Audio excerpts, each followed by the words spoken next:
A'udzubillahi minasyaitonirrajim. Bismillahirrahmanirrahim. Assalamualaikum warahmatullahi wabarakatuh.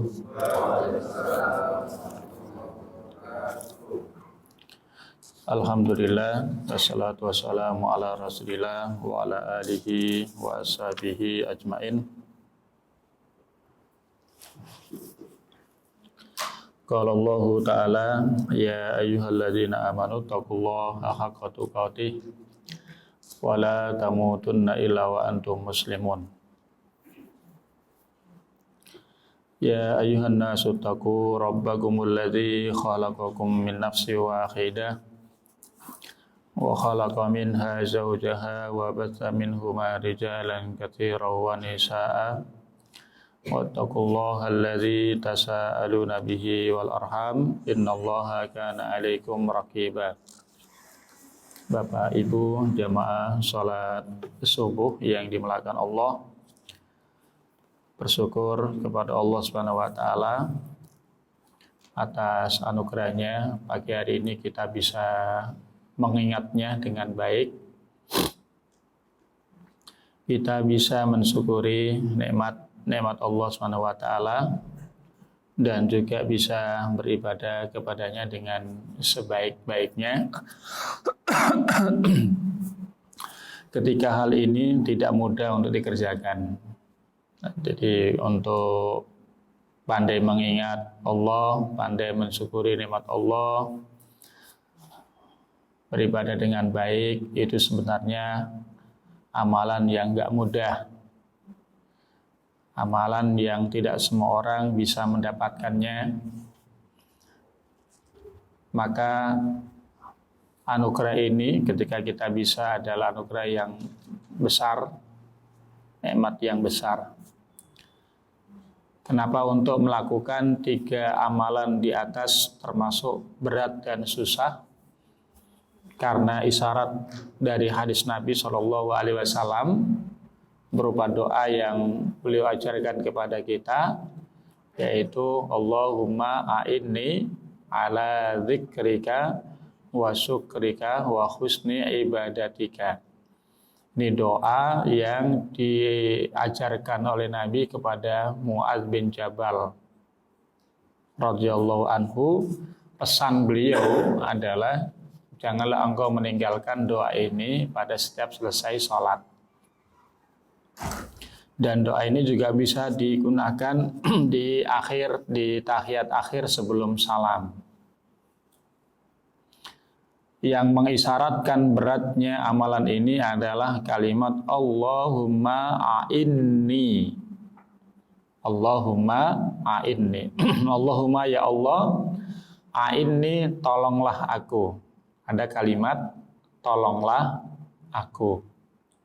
Seorang yang minta tolong kepada manusia yang lain menunjukkan kelemahannya.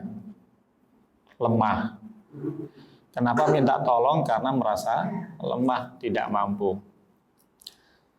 Sementara kita minta pertolongan kepada Allah, ya karena memang kita nggak mampu. Tidak ada kemampuan kecuali pemberian dari Allah Subhanahu wa taala. Maka kita sering mengucapkan la haula wala quwata illa billah. Tiada daya dan kekuatan kecuali hanya milik Allah Subhanahu wa taala. Maka keberadaan kita di sini juga bagian dari anugerah Allah Subhanahu wa taala. Alhamdulillah. Yang di saat bersamaan bisa jadi masih banyak yang tidur, belum mengingat Allah Subhanahu wa taala, belum beribadah dengan baik dan belum mensyukuri. Dengan sholat berarti kita mensyukuri. Kenapa kita sholat? Karena kita ingin menjadi orang yang bersyukur, yang diwujudkan dengan amal soleh. Dan Allah Subhanahu wa taala menjelaskan wa qalilum min ibadiyasy syakur. Sangat sedikit orang yang pandai bersyukur. Ya, sangat sedikit. Bapak Ibu yang dimuliakan Allah, melanjutkan materi kita berkaitan tentang sifat sholat Nabi. Kita masih pada keutamaan sholat. Kalau kita runtut hingga pertemuan pagi hari ini sudah ada 15 keutamaan sholat. Ini menunjukkan bahwa sholat sangat luar biasa karena keutamaannya sangat banyak. Kalau ada satu amalan yang keutamaannya banyak, itu menunjukkan akan keutamaannya amal tersebut. Dan gak tanggung-tanggung, sholat termasuk amalan yang langsung Allah syariatkan. Allah menjadikan sholat sebagai rukun Islam lewat lisan Nabi SAW. Bunyal Islamu ala khamsin. Islam dibangun di atas 5 pilar. Pertama adalah 2 kalimat syahadat, yang kedua adalah sholat. Nomor 2, urutan nomor 2. Ya, urutan nomor 2 tentang fondasi Islam.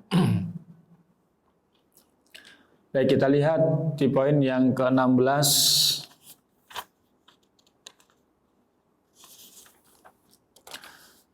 Sholat adalah salah satu sebab masuk surga. Kenapa sholat termasuk salah satu sebab masuk surga?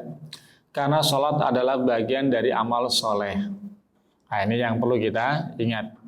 Sholat termasuk bagian amal soleh. Kenapa termasuk bagian amal soleh? Karena disyariatkan Allah dalam Al-Quran maupun Sunnah Nabi SAW. Kaidah secara umum, kalau amal soleh itu termasuk bagian dari salah satu sebab atau jalan yang mengantarkan pelakunya untuk mendapatkan surga Allah Subhanahu wa Ta'ala. Pertama di surat Al-Baqarah ayat yang ke-25.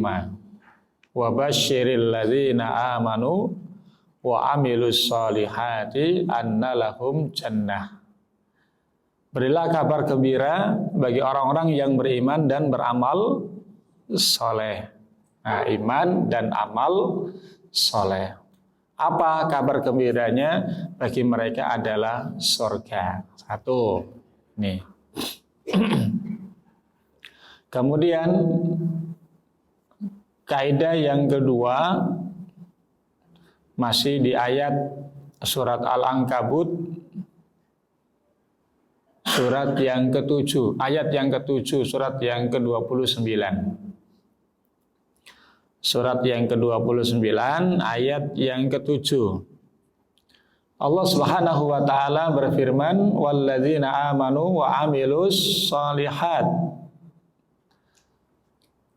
lanukaffiranna anhum sayyi'atihim wa lanajziyannahum ahsanal ladzi kanu ya'malun."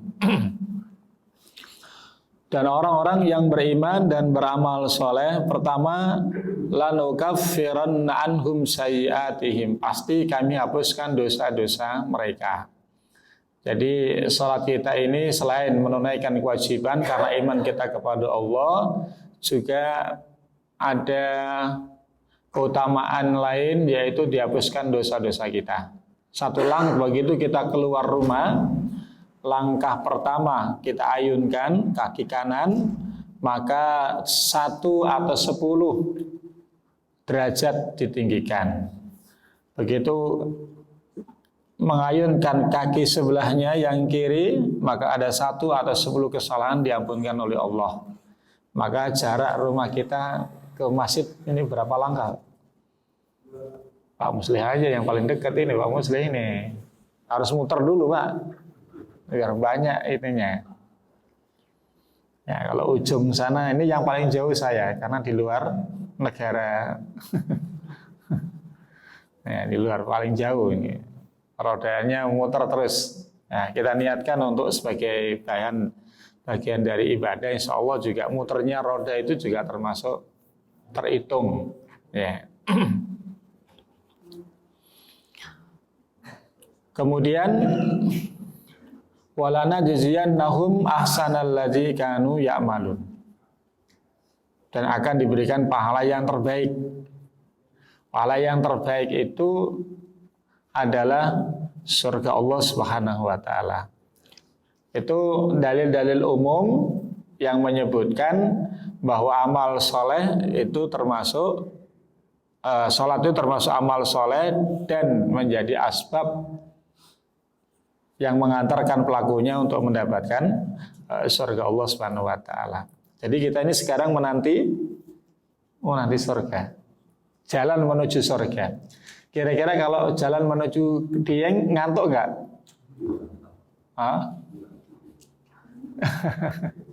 Kira-kira kalau jalan menuju Dieng itu, Gunung Dieng, itu sekali ngantuk apa yang terjadi? Kiamat. Nah, kita ini sedang menuju surga. Bukankah taklim itu juga jalan menuju surga? Amal ibadah, salat yang kita tunaikan itu juga bagian amal soleh. Ada nggak orang yang menuju surga ngantuk? Ada apa banyak? Banyak. Jangankan ngantuk, tidur aja ada kok. Kalau salat Jumat yang paling banyak khusyuk apa dengkur?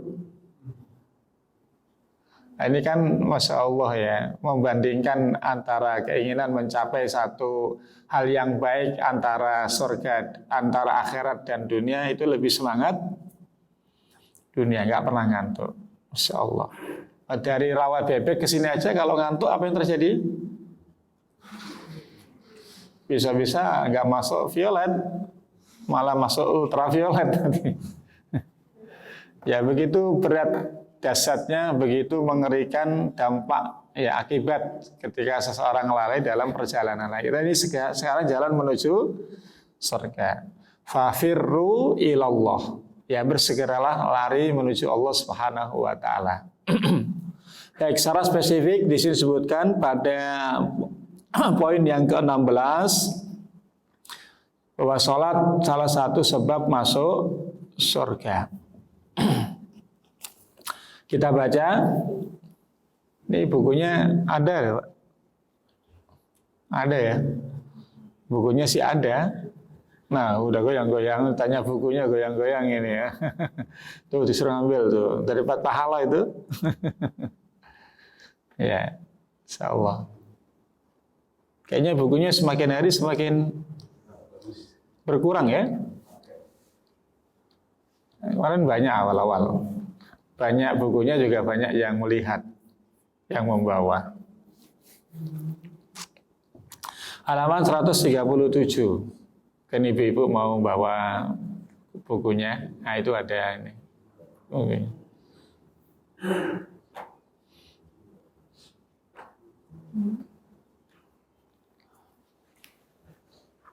Biar bisa melihat ayatnya, ininya biar enak. Yang nggak bawa bukunya udah hafal. Halaman 137. Ibu-ibu tuh pengen kali. Ibu-ibu.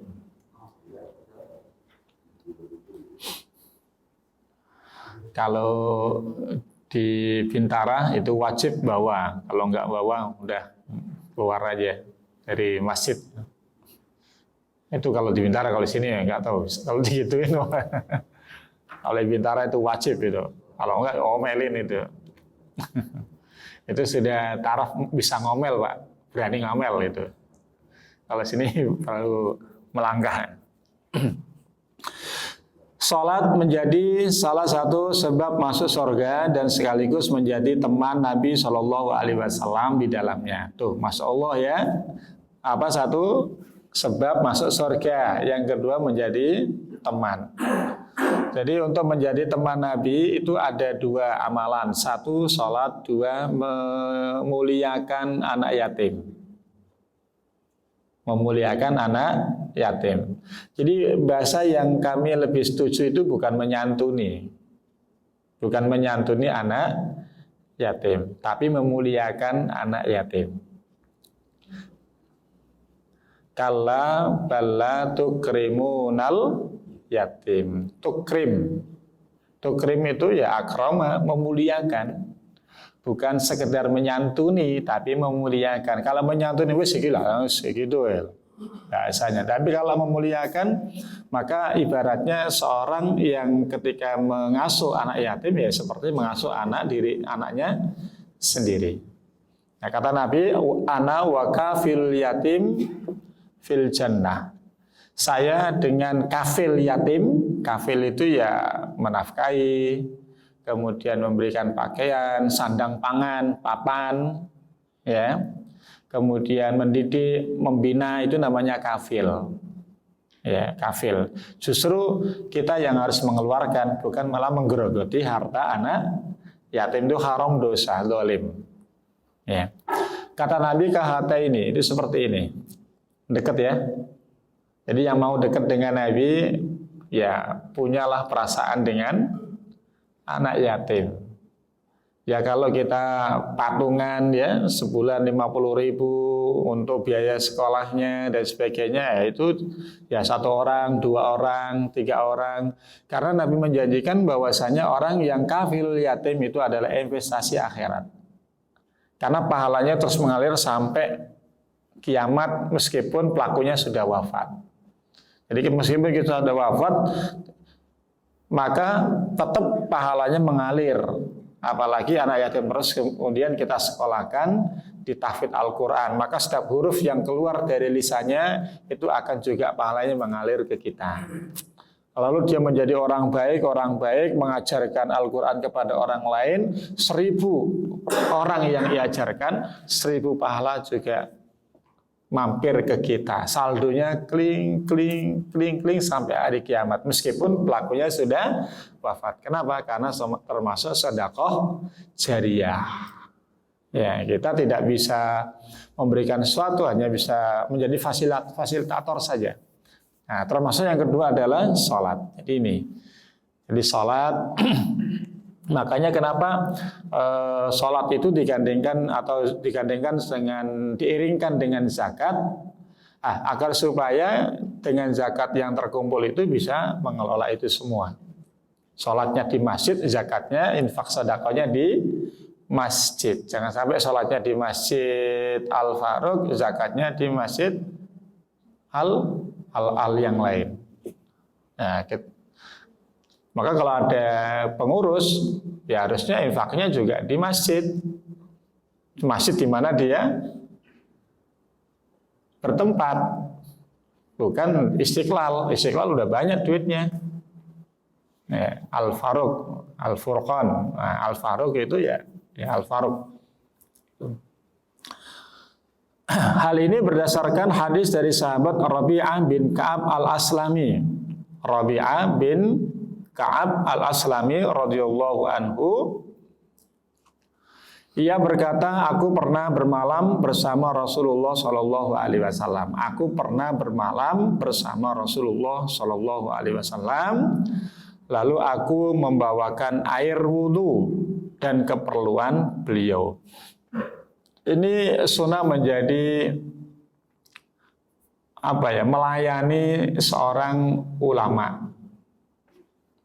Dan hal masa lalu itu hal yang biasa. Ketika seseorang ingin belajar, itu akan mendaftarkan diri dan menawarkan diri untuk menjadi pembantunya. Tujuannya apa? Untuk mengambil manfaat, mengambil ilmu, dan seterusnya. Dan itu banyak juga dilakukan oleh ulama-ulama dulu. Ya. Karena kalau seorang itu hadir di majelis ilmunya, itu terbatas. Hanya ngelihat dari jauh umpamanya. Seperti Imam Ahmad. Imam Ahmad itu majelisnya dihadiri oleh ulufun, khulukun kabir. Banyak jamaahnya. Ya, bisa berapa? 10.000-an. Ribuan disebutkan oleh Imam Zahabi itu ribuan. Banyak. Sangat amat banyak. Ya. Tapi kalau menjadi seorang pembantunya, langsung sering ketemu dan selalu melihat perilaku di dalam dan di luar, itu luar biasa. Ya, Banyak seperti itu. Dan sampai sekarang ya banyak saudara-saudara kita yang ingin bekerja di ulama-ulama supaya bisa mendapatkan manfaat ilmu, adab, akhlak yang bisa ditiru. Ya. Ini Rabi'ah bin Ka'ab al-Aslami bermalam bersama Rasulullah Shallallahu Alaihi Wasallam. Tujuannya adalah ingin menjadi berkhidmat. Apa khidmat yang beliau berikan kepada Nabi? Yaitu membawakan air wudhu dan keperluan-keperluan beliau dibawakan. Jadi pembantu lah ya. Tapi pembantu zaman sekarang sama dulu beda. Kalau zaman sekarang orientasinya bekerja. Kalau dulu ingin mengambil manfaat. Ya.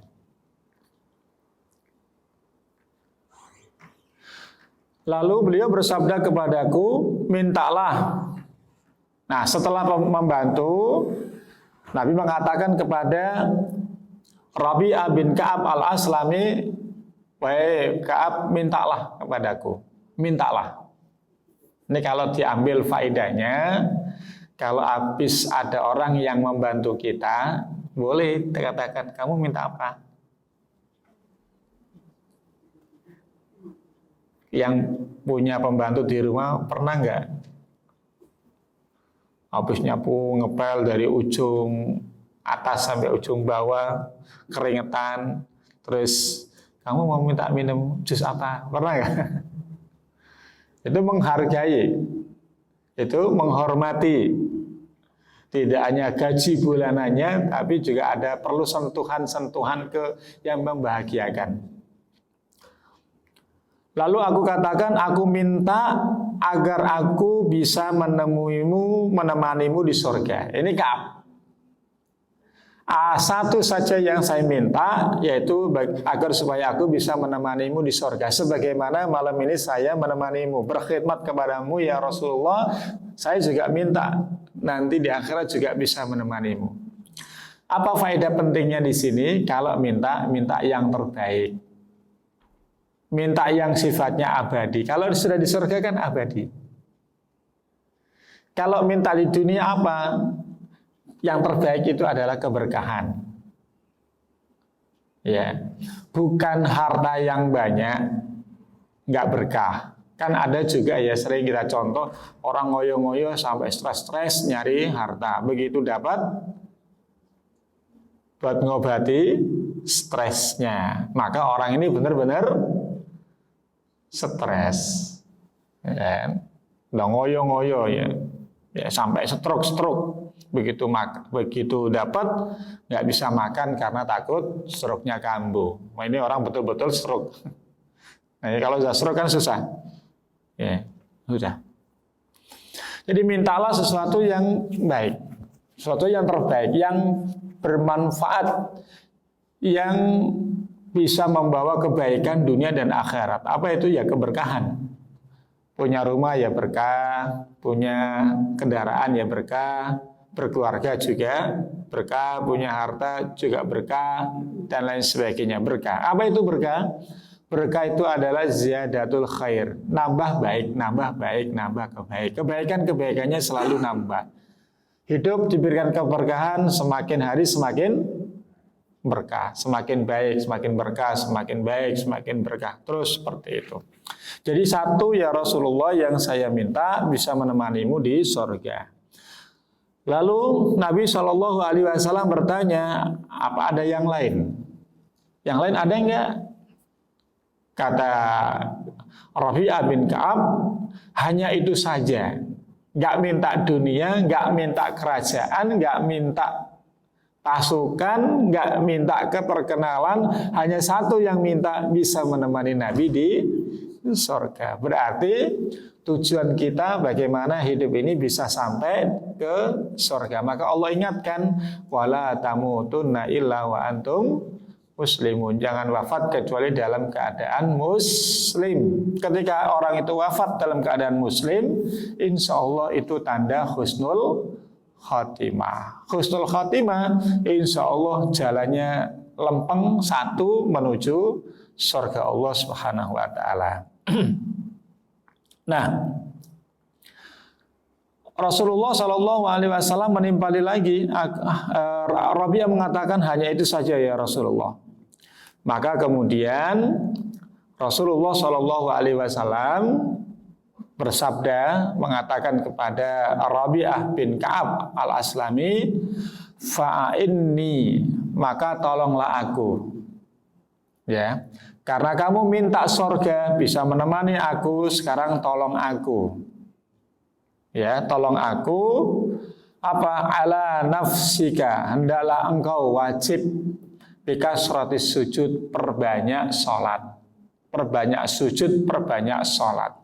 Jadi keinginan boleh, tapi harus ada bukti amalan yang mengantarkan, mengarahkan dengan satu tujuan. Jadi keinginan-keinginan itu Bapak Ibu sekalian tidak akan terwujud.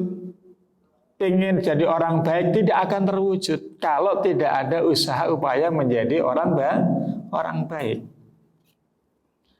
Kita tidak akan bisa menemani Nabi Shallallahu Alaihi Wasallam di surga kalau kita tidak melakukan amalan-amalan yang memang mengantarkan ke sana.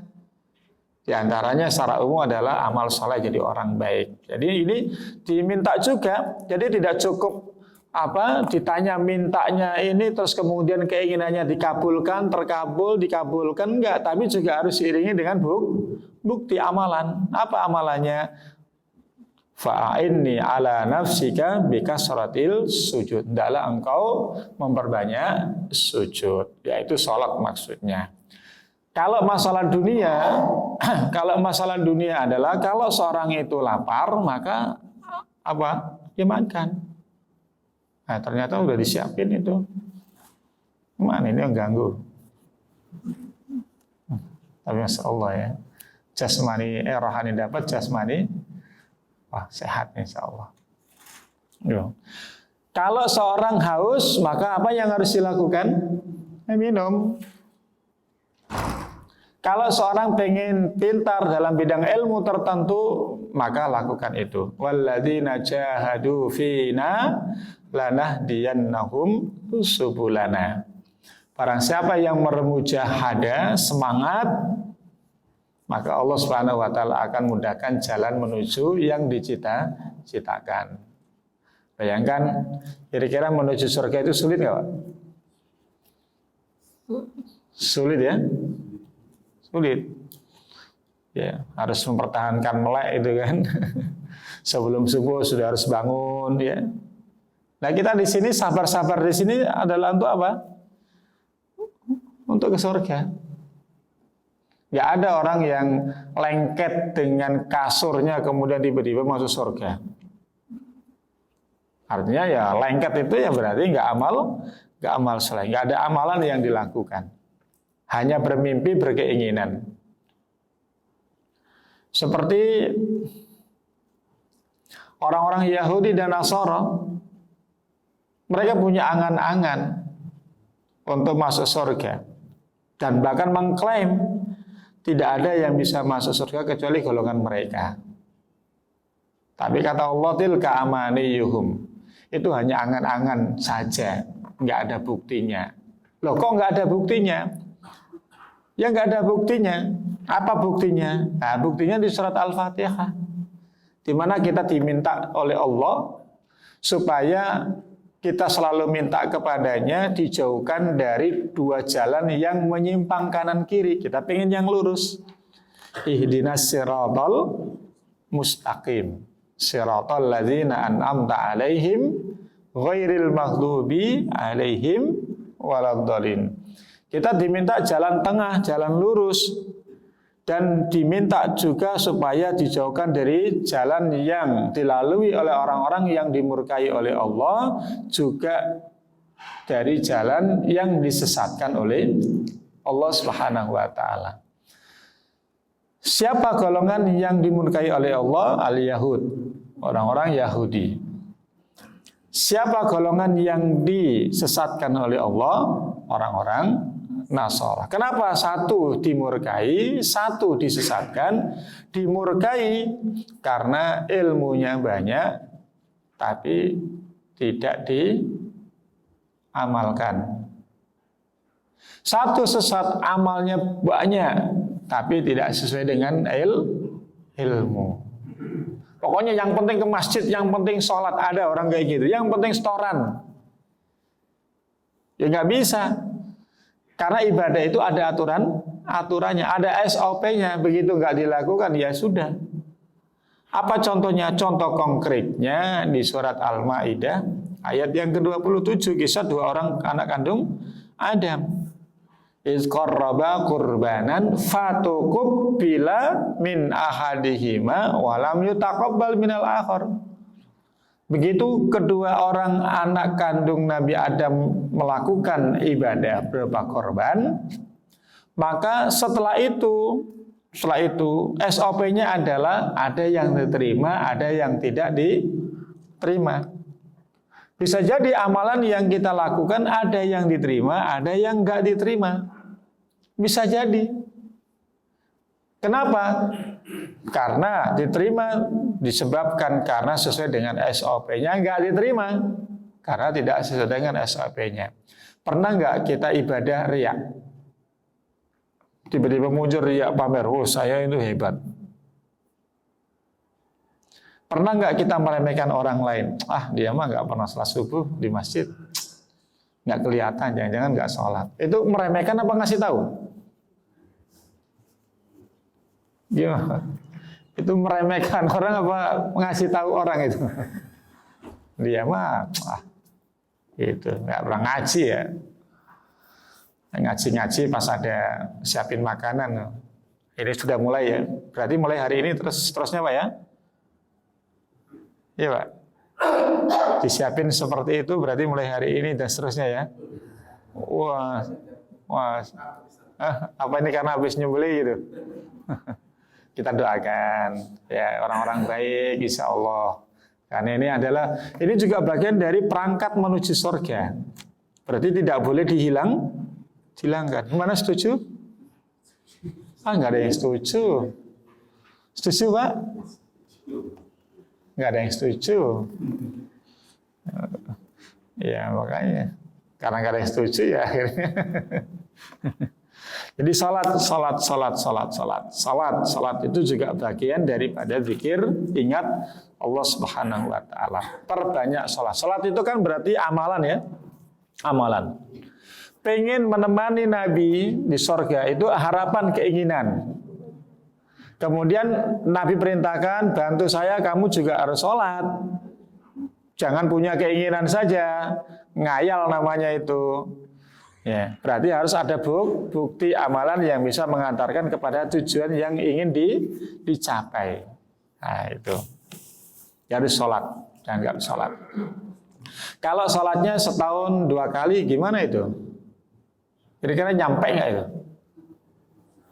Sholat 2 tahun 2 kali. Kalau sholatnya sepekan sekali, mendingan. Ya nggak ada kata mendingan. Oh itu salah ya, tetap salah itu. Karena seharusnya sholat wajib dikerjakan sehari semalam 4 kali aja salah, apalagi sepekan sekali, apalagi setahun 2 kali. Pas Idul Kurban dapat daging yang paling banyak. Nah ini kan salah. Baik itu, jadi sholat termasuk apa tadi? Sebab masuk surga. Jadi kita semangat. Mari kita sampaikan perihal masalah sholat ini kepada orang-orang dekat kita, masyarakat kita, supaya ya kebahagiaan ini, kemuliaan ini tidak hanya kita saja yang kita dapat mendapatkannya, tapi semua orang. Selain itu juga bagian dari memakmurkan rumah Allah. Dan memakmurkan rumah Allah itu adalah perintah Allah. Innama ya'muru masajidallah man amana billahi wal yaumil akhir wa aqamas salat wa ataz zakat wa lam yakhsha illallah fa asa ulaika yakunu minal muhtadin. Yang memakmurkan rumah Allah adalah orang beriman. Nah, di sini orang beriman kan banyak. Maka mereka harus memakmurkan rumah Allah sebelum peristiwa-peristiwa terjadi yang kemudian nikmat itu dicabut oleh Allah. Ya kayak di India itu kan, Masya Allah, naudzubillah, mudah-mudahan Allah melindungi mereka yang mati, mudah-mudahan dimasuk ke dalam kategori mati syahid. Itu kan, itu ngeri kan, dibunuh dan sebagainya, dikejar dan sebagainya. Kita ini tergolong aman, alhamdulillah. Kita terus mudah-mudahan negeri kita diberkahi oleh Allah Subhanahu wa taala. Ya. Maka jangan bertindak macam-macam nanti berubah ya. Kita doakan ya, kekuatan doa. Ada bagiannya masing-masing. Ada yang bagian ke sana, ke sini ya, kita bagian mana yang bisa kita lakukan. Doa, kita doakan para pemangku urusan kaum muslimin ini selalu diingatkan, dijaga oleh Allah Subhanahu wa taala. Sekali tulisan, sekali tanda tangan keliru ya, itu sudah ngeri itu ya. Ini Pertamax naik ya.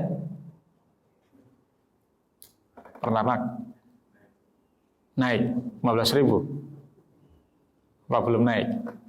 Nah ini berarti memang orang-orang yang pokoknya asal beli aja gitu, asal bayar itu. Tapi yang di luar sana itu teriak-teriak itu.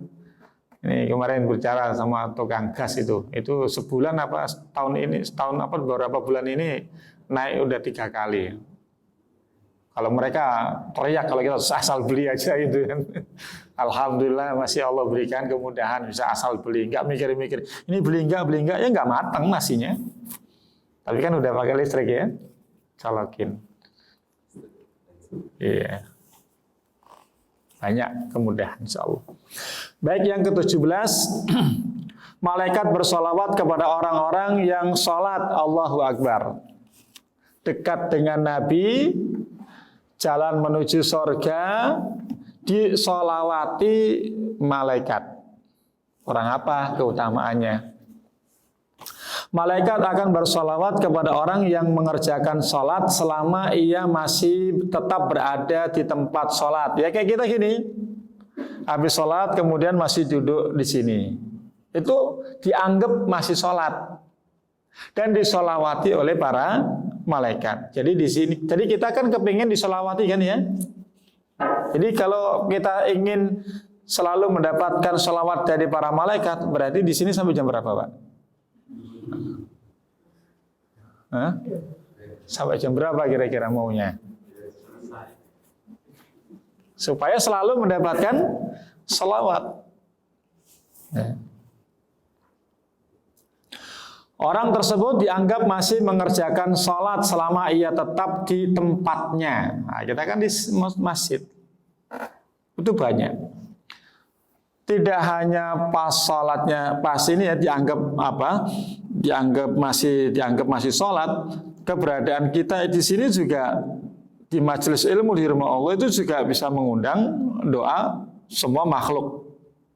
Jadi tidak hanya malaikat saja yang mendoakan kita, tapi makhluk-makhluk terkecil di laut yang paling dalam itu juga mendoakan kita. Kan sayang-sayang kalau kita tinggalkan ya. Jadi sampai jam berapa ini?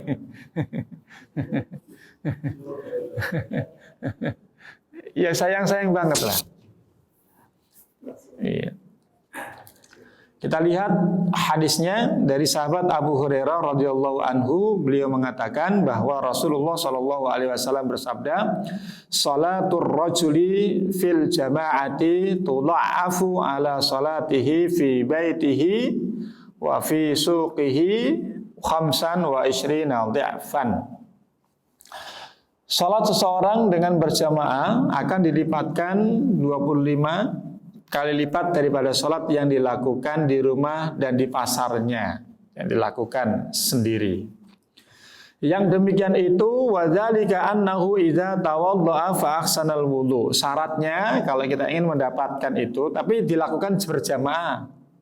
Dilakukan secara berjamaah. Dengan syarat ketentuan yaitu apabila seseorang berwudu, sholat berjamaah berwudu. Berarti sebelum ke masjid sudah dalam keadaan berwudu. Nah, ia menyempurnakan wudunya. Wudunya disempurnakan dengan sebaik-baiknya. Kemudian keluar menuju masjid. Nah, ini berarti maksudnya apa? Berarti sholat berjamaahnya dilakukan di mana? Di masjid. Bukan di rumah. Ya, kan bisa saja sebelum, memang kalau sholat kan harus berwudu dulu.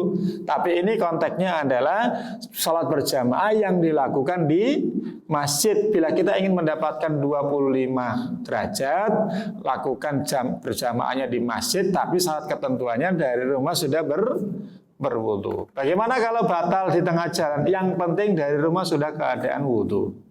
Mau di sini batal ya wudu lagi, karena nggak mungkin batal sama dulu sholat. Tapi kita sudah mengamalkan hadis ini, ya, bahwa kemudian dia keluar menuju masjid, berarti sudah dalam keadaan berwudu. Tidak ada yang mendorongnya keluar menuju masjid kecuali untuk melaksanakan sholat. Tujuannya cuma satu, ibadah. Ingin menunaikan ibadah. Seperti yang kita lakukan pagi hari ini. Mudah-mudahan diberkahi oleh Allah SWT. Mudah-mudahan kita mendapatkan 27. Langkah pertama dinaikkan 10 derajat. Langkah kedua dihapuskan. Jadi kalau kita muter-muter sekitar sini, berarti dosa kita sudah habis apa masih ada?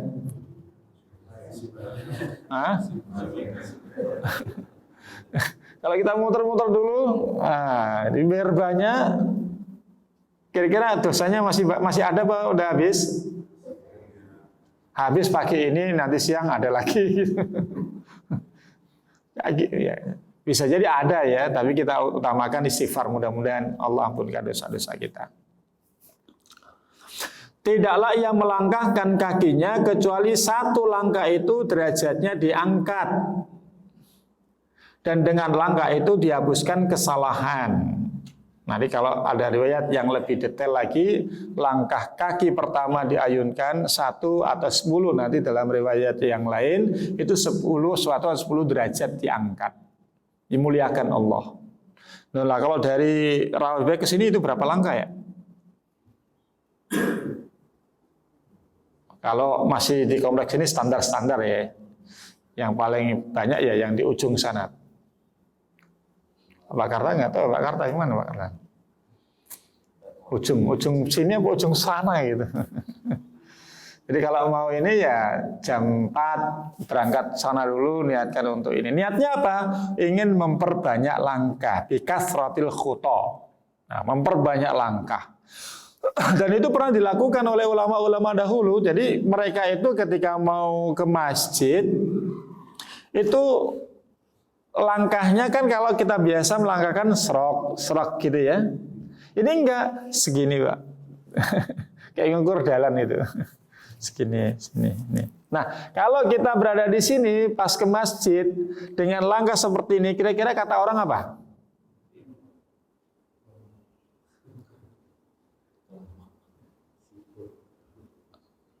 Jempol apa jentik? Jempol di atas apa jempolnya di bawah? Orang ke masjid kok kayak ngukur jalan. Andai kata orang-orang seperti itu tahu nikmatnya memperbanyak langkah ke masjid, niscaya mereka akan membeli kenikmatan itu. Nah, kita yang sudah merasakan nikmat itu, begitu mau keluar rumah, ketemu orang yang kayak gitu, nikmat banget ya. Pak, sini, saya mau beli langkahmu menuju masjid, kamu nggak usah ke masjid. Kira-kira dijual nggak, Pak? 1 miliar. Nah, kan mulai kan. Kira-kira dijual nggak nikmat itu? Oh, nggak apa-apa, nggak bisa ke Alfar, kan bisa ke Nuraini itu, gitu. Dibeli lagi 1 miliar lagi. Pokoknya udah nggak usah kemana-mana, di rumah saja. Kebahagiaanmu jalan menuju masjid saya beli. Kira-kira dijual apa dilelang? Nah, seandainya mereka tahu. Maka ulama dulu juga begitu. Andai kata anak-anak raja itu tahu kebahagiaan kami di sini, mereka pasti akan merebutnya dengan pedang-pedang mereka. Ya, pedang-pedang mereka. Ada satu gambaran yang mungkin bisa diambil faedahnya, seperti Maryam. Seperti Maryam ya,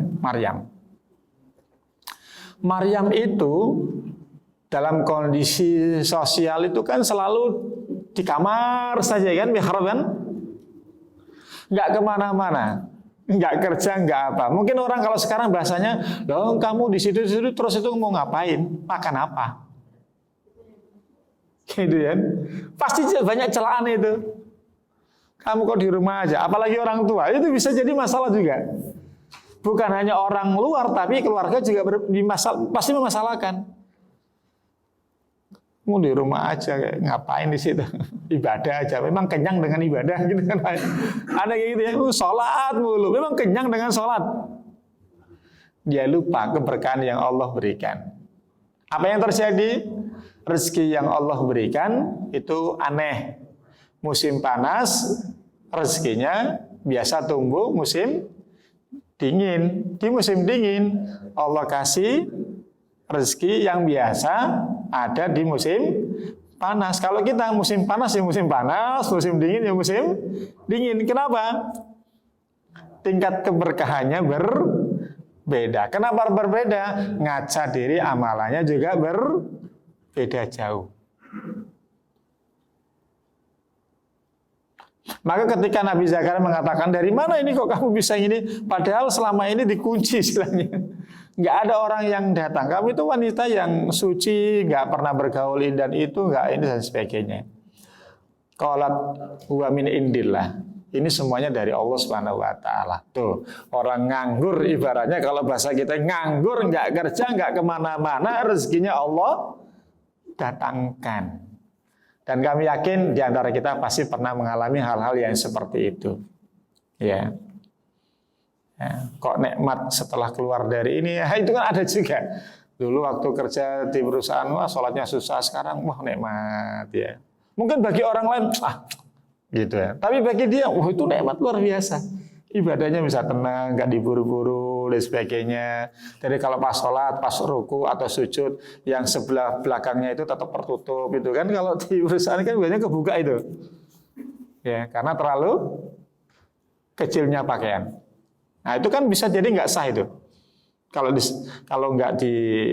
itu kan pasti sengaja ya mau pakainya begitu. Kecuali kalau dia ganti pakaian.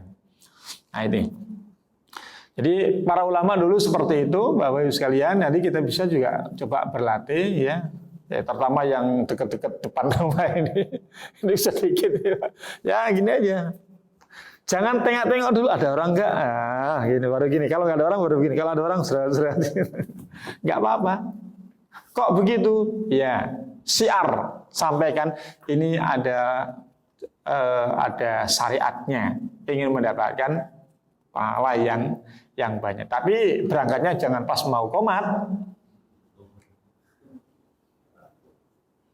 atau habis qomat sampai sini ya udah. Wassalamualaikum. Ya. Nah, jam 12 lah sini berangkatnya jam 12. Kemudian faida shalla lam tazalil malaikatu tusalli alaihi madama fi musallahu.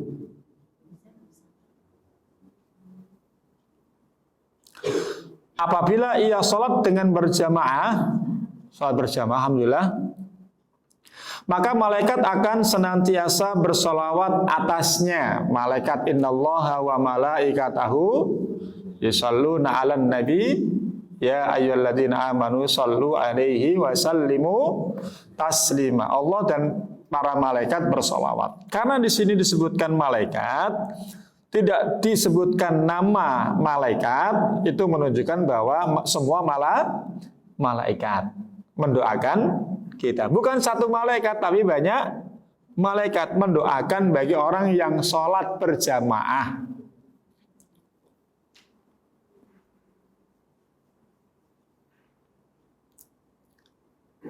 Selama ia tetap di tempat sholatnya dan belum batal, juga dia tetap mendoakan doa. Berarti doanya itu apa? Terus menerus ya, terus menerus. Apa isi doanya? Nah ini yang penting. Allahumma sholli alaihi. Ya Allah berikanlah salawat kepadanya. Doa malaikat. Ya Allah berikanlah salawat kepadanya.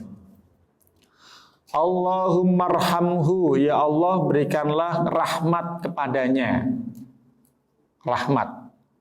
Makna rahmat diantaranya adalah ampunan. Ya Allah berikanlah ampunanmu. Ya Allah sadarkan dia ketika dia salah. Ya Allah janganlah engkau berikan ia keputusasaan dengan rahmatmu. Ya.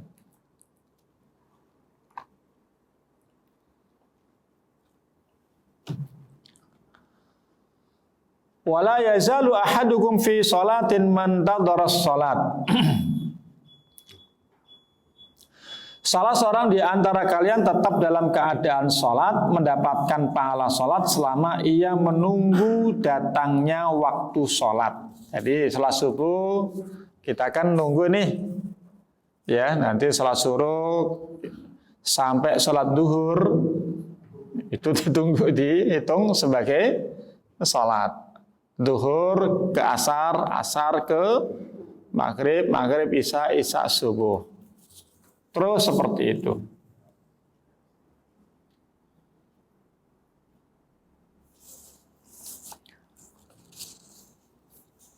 Baik, ini ada pertanyaan. Bismillah, mudah-mudahan bisa membantu menjawabnya. Bagaimana cara menjaga niat kita tetap lurus? Terkadang berangkat dari rumah sudah ikhlas, tapi bertemu orang jadi timbul was-was syaitan untuk riak dan ujub.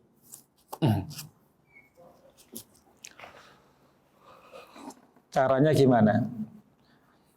Caranya ya banyak berdoa kepada Allah Subhanahu wa taala. Pertama banyak berdoa, minta perlindungan dari godaan syaitan. Tuh. Kemudian yang kedua, ingat-ingat dampaknya, dampak keburukan. Artinya kalau saya tidak kuat, ya, tidak berusaha maksimal, ibadah sebesar apapun, kalau niatnya nggak ikhlas ya tetap hancur dan salah. Ya. Kemudian yang ketiga, ya belajar. Karena dengan belajar kita pahami. Jadi begini. Ada amalan-amalan, tapi kalau konsepsi ikhlas itu memang semua kepada amalan. Kita juga harus menyadari tidak semua amalan harus dirahasiakan. Dan tidak semua amalan harus dinampakkan. Artinya apa? Kita tempatkan pada porsinya masing-masing. Ketika sholat ya harus tampak. Iya. Kalau ibadah haji ya harus tampak memang. Kalau mau berangkat ya harus kelihatan. Apa ada orang haji nggak kelihatan? Itu kelihatan. Ada amalan-amalan yang bisa dirahasiakan. Infak sedekah bisa dirahasiakan. Kalau puasa bisa ya, puasa sunnah bisa ya. Kalau puasa sunnah bisa dirahasiakan, orang nggak tahu. Ya, termasuk keikhlasan juga nggak tahu. Nah, kemudian dalam prakteknya Ibnu Rajab mengatakan, kalau seorang sudah ikhlas dalam beramal, lalu kemudian muncul riya seperti contoh di sini, ya, seperti sini, riya, pengen ujub, ya, maka segera iringi istighfar. Itu nggak apa-apa kata beliau. Tapi kalau riya pamer itu terus dilanjutkan sampai akhir amal, itu bisa menghancurkan nilai pahala. Dan memang kan kita diperintahkan kan minta perlindungan kepada Allah, alladzi yuwaswisu fi sudurin. Setan akan menggoda dan setan itu tahu karakter kita. Korin itu tahu. Ya. Maka kita mohon kepada Allah. Hati bisa terbolak-balik seperti ya ke hijau-hijau ke merah-merah kayak bunglon gitu. Gampang bolak-balik. Makanya kita diajarkan doa oleh Nabi, ya muqallibal qulub. Fabit, kuatkan, kokohkan hatiku di atas agamamu. Itu. Jadi prakteknya pertama tadi apa? Banyak berdoa kepada Allah Subhanahu wa taala. Yang kemudian dalam prakteknya tadi kata Ibnu Rajab rahimahullahu taala, sudah ikhlas kok muncul, jangan dipertahankan munculnya, harus ditepis, hilangkan dengan apa? Istighfar. Astagfirullahaladzim. Ya Allah berikan ikhlasan. Insya Allah itu tidak mengapa. Ya harus dilawan, memang harus dilawan. Bagaimana hukum sholat sambil menahan buang angin karena sudah mau selesai? Ya memang sayang sih ya, mau selesai.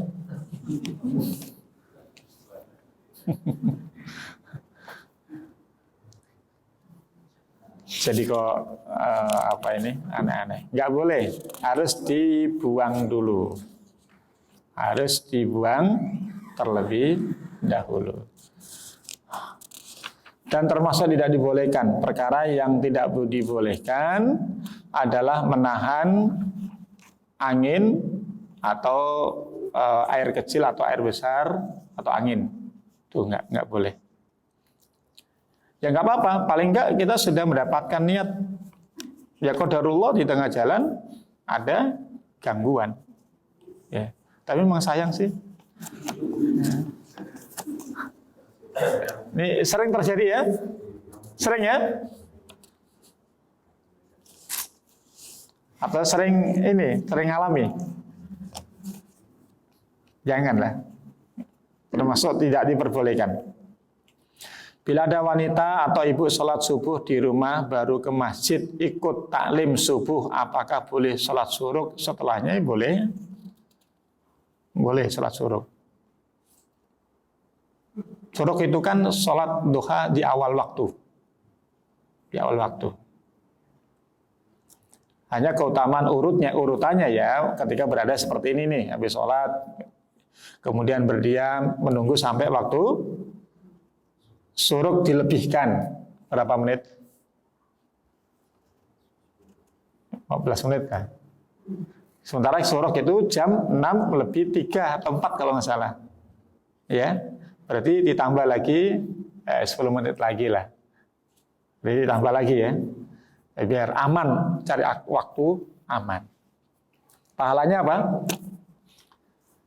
Seperti haji dan umroh sempurna. Meskipun kemarin yang furoda balik lagi kita tetap dapat pahalanya. Itu kasihan ya. Hati-hati Bapak Ibu dengan furoda yang travelnya nggak jelas. Meskipun iklannya baik tapi hati-hati. Ya kemarin 300 juta sampai Jeddah balik lagi ya gimana itu? Itu sakitnya di mana itu? Itu dalam apa dangkal itu? Kepercayaan ya. Tapi ternyata dia salah paham. Ya, setelah diklarifikasi ternyata salah paham, nggak seperti itu. Ada yang sampai 930 juta. Info terakhir kan lagi viral itu. Ada anaknya Pak Kiai buat itu 930 juta. Haji furoda, jual paket orang Saudi. Gimana nggak ngantri itu? Itu untungnya 200-300% itu. Masya Allah, tabarakallah. Sekarang lagi viral. Ya mudah-mudahan kita bisa dimudahkan Allah Subhanahu wa taala. Karena memang sholat terbaik bagi wanita itu di rumah. Nah tadi di rumah sholat ya, kemudian ikut taklim, berarti pahalanya dapat lagi. Ada kesempatan untuk bisa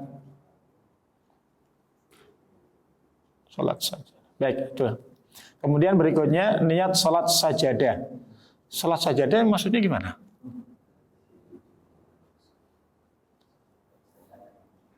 Niat sholat sajadah. Sholat sajadah maksudnya? Mungkin yang bertanya. Sholat di hari Jumat, kan kita disebut Nabi biasakan baca sholat sajadah dan sholat al-insan.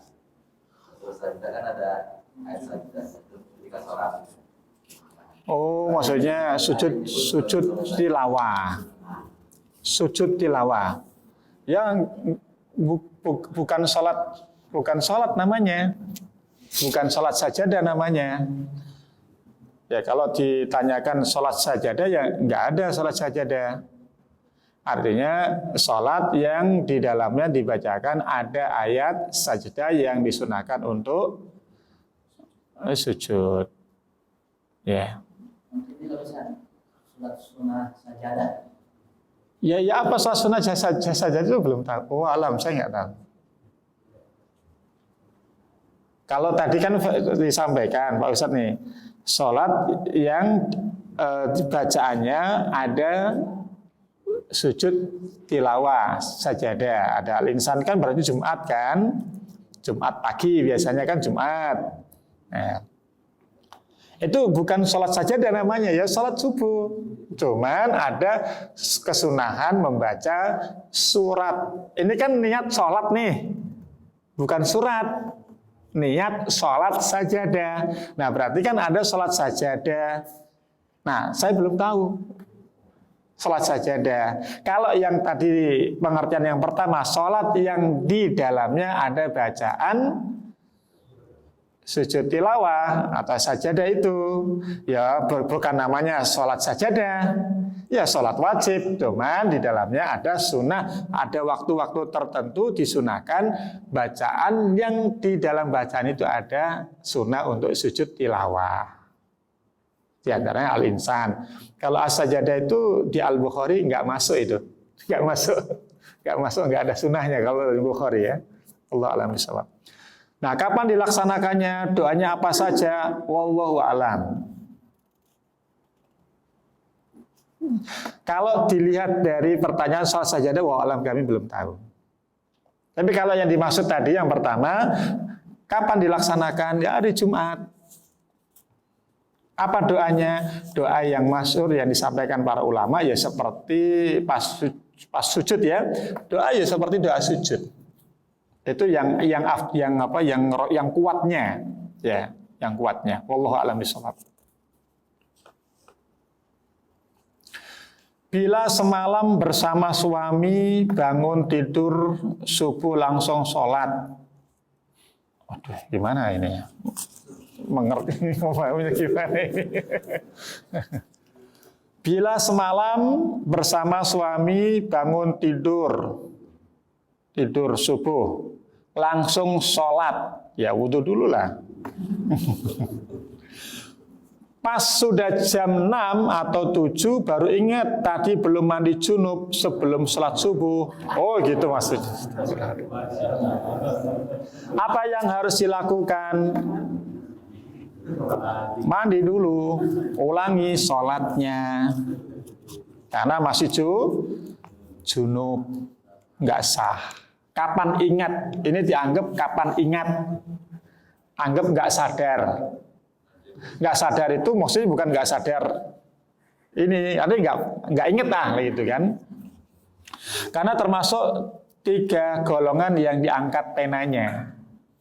Ya orang yang nggak sadar sampai ingat. Ini masuk nggak sadar lah ya. Nggak sadar dan bukan berarti nggak sadar error nggak. Karena lupa. Ya mandi dulu lah. Habis mandi, sholatnya diulangi.